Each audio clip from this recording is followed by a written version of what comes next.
l'accueil. Comme on le dit, c'est une chance pour moi d'être ici. Et ce n'est pas tous les jours que la chance sourit. Vous savez, il y a des gens qui sont trop chanceux dans la vie. Vous pouvez le comprendre. Il y a des gens qui sont tellement chanceux. Tu sais à quel point tu sais que tu n'es pas chanceux? Tu sais, souvent quand il t'arrive souvent d'ouvrir une boîte de médicaments, si à chaque fois tu tombes sur la notice, c'est que dans la vie, tu n'as pas trop de chance.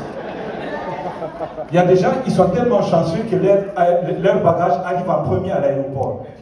Vous voyez ça? Moi, avant que je récupère mes valises, j'ai déjà fait l'inventaire de tout ce que j'ai pour aller me plaindre. C'est après ça, quand ils ont éteint toutes les lumières, que mes valises arrivent comme ça, trébuchant. Ils ont été saccagés avec des sparadraps sur le visage.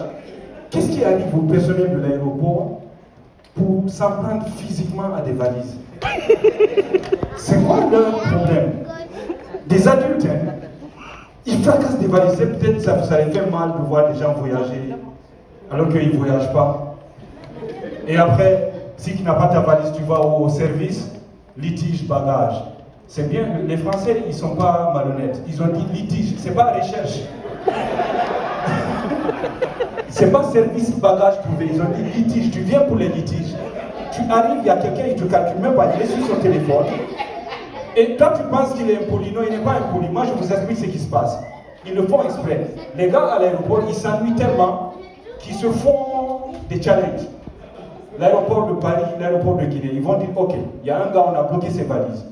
On veut que tu le filmes, on va voir ses réactions. Donc quand tu viens au service litige bagage, le gars est là, il explique à ses amis, toi tu sais pas. On dit, il y a quoi? Est-ce qu'il est en colère? On savait qu'il serait en colère. C'est nerveux. Toi tu es là, tu ne sais pas. Et nous, chez nous, je ne sais pas comment ça se passe chez vous.